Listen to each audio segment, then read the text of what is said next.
یا تم نے کبھی سوچا ہے ایک ایسی قوم کے بارے میں جو پہاڑوں کو تراش کر محل بناتی تھی، جو کہتی تھی ہم سے زیادہ طاقتور کون؟ مگر جب آسمان کا حکم آیا تو ان کے محل مٹی کے نیچے دبا دیے گئے۔ حضرت نوح علیہ السلام کے بعد ایک اور قوم پیدا ہوئی، قوم عاد۔ یمن اور عمان کے درمیان احقاف کے علاقے میں رہتے تھے۔ ان کے شہر کا نام تھا ارم ذات العماد، یعنی ستونوں والا شہر، ایک شہر جو آسمان سے بات کرتا تھا۔ ان کے بدن پہاڑوں کی طرح مضبوط، قد بادلوں کو چھو لیتا اور ان کا غرور آسمان کو چیر دیتا تھا۔ وہ کہتے ہم ہی زمین کے وارث ہیں، ہمیشہ رہیں گے۔ احقاف کی ریت میں ان کے شہر دور دور تک پھیلے تھے۔ ان کے گھوڑوں کے قدموں سے زمین گونجتی، رات کو ان کے چراغوں کی روشنی دور تک چمکتی، گویا زمین پر کوئی تاج ہو۔ وہ اپنی محفلوں میں اکثر کہتے ہم جیسے لوگ دوبارہ کبھی پیدا نہیں ہوں گے۔ ان کے بچے بھی چھوٹی عمر میں پتھر اٹھا کر اپنی طاقت دکھاتے اور بزرگ کہتے دیکھو ہماری بچے پہاڑوں جیسے ہیں، ہمیں کوئی شکست نہیں دے سکتا۔ قوم عاد کا ایک اور عقیدہ تھا۔ وہ سمجھتے تھے کہ ہوا ان کی غلام ہے۔ ان کے جوان وادی میں کھڑے ہو کر ہاتھ پھیلا دیتے اور کہتے دیکھو ہوا ہمارے جسم کی پیروی کرتی ہے۔ بزرگ کہتے ہمارے باپ دادا ہوا کا رخ بدل دیتے تھے، ہمیں کون روک سکتا ہے؟ جب کبھی طوفان آتا دکھائی دیتا تو ہنس کر کہتے ہوا ہمارے ساتھ ہے، یہ ہم پر نہیں ہمارے دشمنوں پر پڑے گی۔ انہیں کیا خبر تھی کہ آنے والی ہوا ان کی سب سے بڑی دشمن بن چکی ہے۔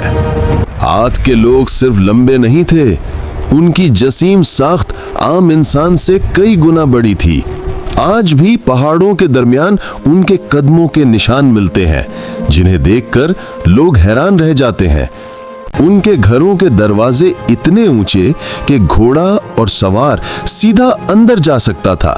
ان کے برتن پتھر کے، اتنے بڑے کہ ایک برتن میں پورے خاندان کا کھانا پک جائے۔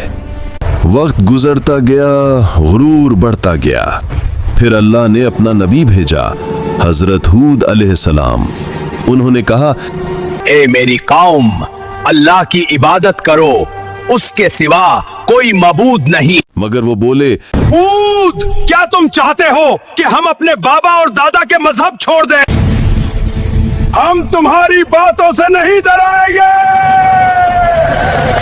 حضرت ہود علیہ السلام نے کہا سنو، اللہ کا پیغام سنو اور سمجھو، اللہ کا عذاب قریب ہے، سمجھ لو۔ لیکن جن دلوں میں غرور بھر جائے وہاں نصیحت پتھر سے ٹکرا کر ٹوٹ جاتی ہے۔ روزانہ وہ ان کے بازاروں، ان کے محلوں، دروازوں کے پاس جا کر دعوت دیتے۔ ان کے سردار ہنس کر کہتے اٹھ تیری بات، میں اتنا دم ہوتا تو ہمارے محل کب کا گھر چکے ہوتے۔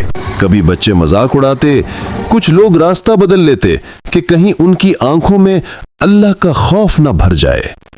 ایک دن حضرت ہود علیہ السلام ان کی اسمبلی میں گئے۔ سردار سونے کے تختوں پر بیٹھے تھے۔ انہوں نے کہا اللہ کی بنائی ہوئی قدرت کا نظام دیکھ لو، تمہاری طاقت کچھ بھی نہیں۔ اپنے جھوٹے وعدے بند کرو، اگر عذاب آئے گا ہم اپنی طاقت سے روک دیں گے۔ عذاب سے کچھ دن پہلے عاد کی وادی میں عجیب منظر ہوا۔ رات کو آسمان میں گہری آواز سنائی دی، نہ بادل گرجے نہ بجلیاں چمکی، بس ایک پکار۔ لوگ کہنے لگے یہ تو بہاروں کے آواز ہے، آواز ہے۔ حضرت ہود علیہ السلام نے کہا یہ رحمت کے پکار نہیں ہے، یہ تنبیہ ہے۔